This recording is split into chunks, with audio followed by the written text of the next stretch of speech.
I think there's something going on behind the scenes about, um, machismo. Who is tougher, who called whom, um, who is the player here. I think they're posturing a little bit. I don't quite understand it even, but I'm sure there's something going on. Now, since Donald Trump won the US election, the debate about the impact he might have on Ukraine has preoccupied many. Does he mean what he says about ending the war in a day? And what would be the price for Ukraine itself? Well, President Zelensky says his military's incursion into Russia's territory is tying up as many as 50,000 Russian troops, reducing Moscow's ability to attack inside Ukraine itself. But heading into winter, Ukraine faces a mounting challenge on and off the battlefield, and such a labour intensive grudge match may come to nothing if President elect Trump turns the conflict on its head. Well, let's try and get some answers to those pretty big questions. In a moment, I'll speak to Donald Trump's former special representative to Ukraine. But first, I'm joined by Vadim Prystaiko, a former foreign minister for the Ukrainian government and also former ambassador to the UK. Good afternoon. Good afternoon. Let's start with the state of the conflict now as you see it. As we head into winter, where are things between Ukraine and Russia? I can tell you from my own experience being in Kiev, we are bombarded more or less each and every day. And these bombardments are becoming more and more aggressive. Just recently, there were a record number of rockets and drones being sent not just to Kiev, but all over Ukraine.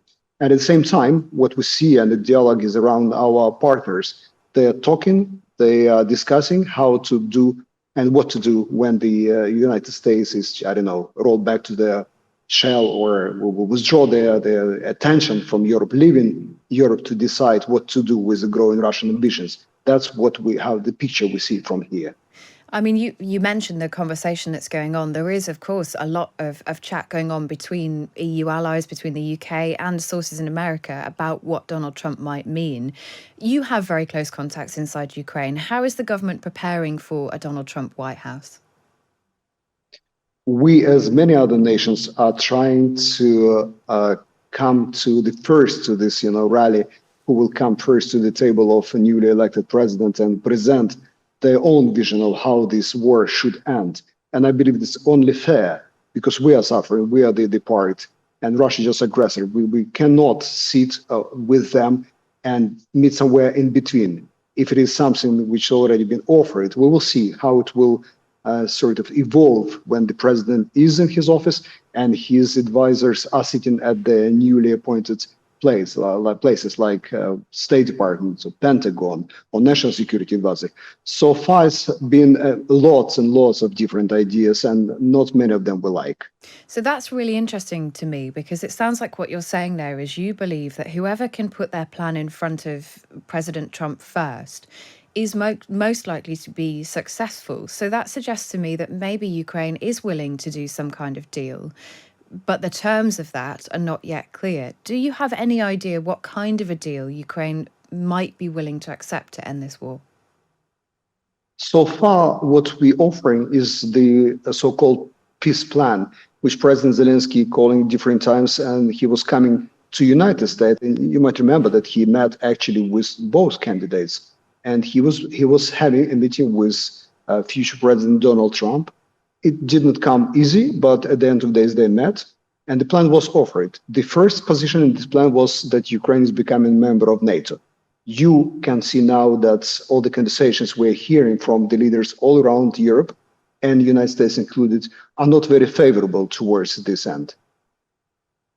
So therefore, where do you go next with it? If the first part of the plan is obviously not going to be accepted, whether Ukraine would like it to be or not, and Donald Trump is saying, I can solve this in a day with a deal.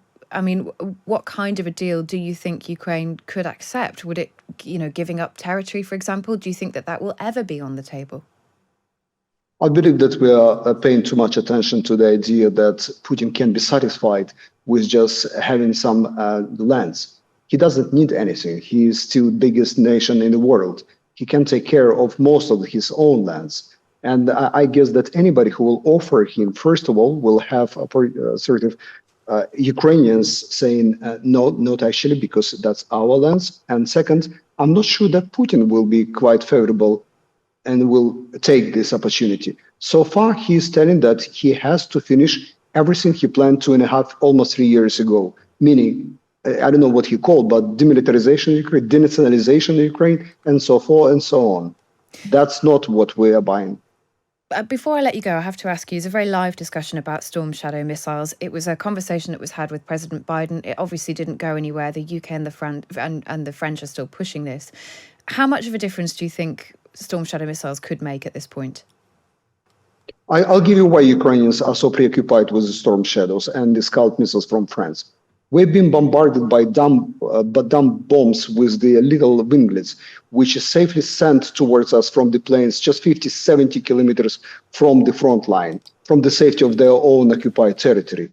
The planes, the Russian planes, what we are trying to achieve, we're trying to reach out to their aerodromes, their stockpiles of ammunition, and destroy them when they launched to us. That's the only way we now know how to deal with these gliding bombs. Yeah. And that's why we need long-reaching rockets. There is just only this reason for now. Vadim Prystaiko, the former Ukrainian foreign minister, thank you for joining us. Now let's get the US perspective with Kurt Volker, the former US ambassador to NATO and also Donald Trump's former special representative to Ukraine. I mean, you heard there Vadim Prystaiko talking about the importance of the Storm Shadow missiles and how that could really be a game changer. Do you think that that's something that Donald Trump would be likely to support? Well, I do, but I think they will fit as part of a strategy. And we may already see that the Biden administration lifts its objections to this even before leaving office.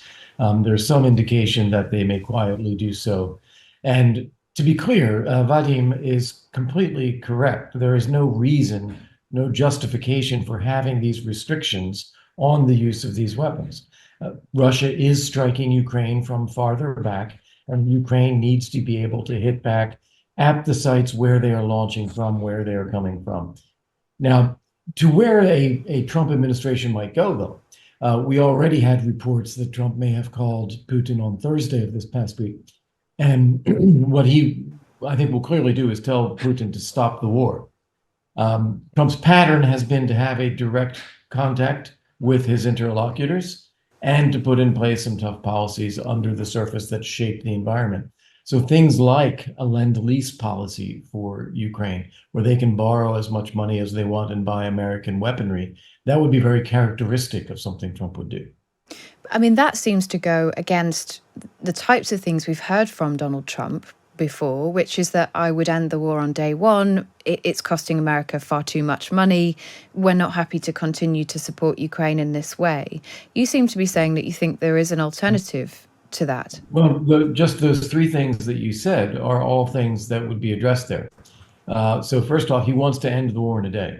Well, the only way you end the war is to get Putin to stop. Putin feels like he can win, he can outlast us, he can defeat Ukraine. So if you don't put up enough capability on the table, if you don't stop Putin, then you don't end the war. So if you want to end the war, you have to convince Putin that it's not worth it to him, that he will never get any further. It's going to be costly for Russia. So you have to convince him of that. The second, no more taxpayer money. That's why I mentioned the idea of loans, because that is something that Trump says. He doesn't want more aid to Ukraine. But if they want to borrow funds under a lend-lease program, that ought to be fine. It doesn't come out of our pockets. We get paid back. It's what we did to support the UK during World War II. And then I don't remember your third point now. Well, let's move on. I mean, you've raised an interesting question about that Donald Trump, President Putin call, which we understand has taken place, and you've referenced it there. But Putin is saying it didn't happen. What do you make of that? That's very strange. I don't know why the Kremlin would deny it if it took place. At the same time, it makes no sense that the Trump team would say he actually spoke to Putin if he hadn't. So I think there's something going on behind the scenes about, machismo. Who is tougher? Who called whom? Who is the player here? I think they're posturing a little bit. I don't quite understand it even, but I'm sure there's something going on. Well, that's what lots of people are worried about. Lots of people see Donald Trump as an unpredictable figure in international politics, and they worry about this idea of who's the bigger man. That will be what foreign policy is reduced to. I mean, how much do you think Republicans at home are going to be a sort of a political block, I suppose, on what Trump may or may not want to do? Because I would assume that they wouldn't like to see Ukraine lose this war. Yeah. Well, that's what's interesting here. The vast majority of members of Congress who have already been reelected, the vast majority of the Republicans now will control the Senate. Even the people just named to be National Security Advisor and Secretary of State, these are very strong supporters of Ukraine. They have no illusions about Russia. So there is that tough-mindedness. And then that gets blended with Trump being the commander in chief and Trump being a bit of deliberately unpredictable actor and him wanting to have these relationships with the people at the top. So it'll be an interesting combination. I just have a feeling that this administration is going to be a bit more organized and a bit more disciplined and a bit quicker out of the box than the first time Trump was elected. When he was elected in 2016, I'm not even sure he expected to win. And he didn't have a large team of people. He didn't have a lot of foreign experience. He didn't have a network of contacts around the world. All of those things are different now. And also the context in the world is different. When he came in after President Obama, he was complaining that the United States was doing too much. We were spending too much and fighting too much. Wars in Iraq, wars in Afghanistan. And he wanted to pull the US back and focus on America first. Now his critique of Biden has been mainly that Biden is weak. And we have the worst crises in the world springing up in the Middle East, Gaza, Houthis, Iran, Russia, Ukraine, tensions in East Asia. So he views that as attributable to Biden's weakness. And so he wants to project a position of strength this time. So it'll be interesting to see how this one differs from his first term. Yeah, all really good questions. We will wait and see. Kurt Volker, Donald Trump's former special representative to Ukraine. Thank you.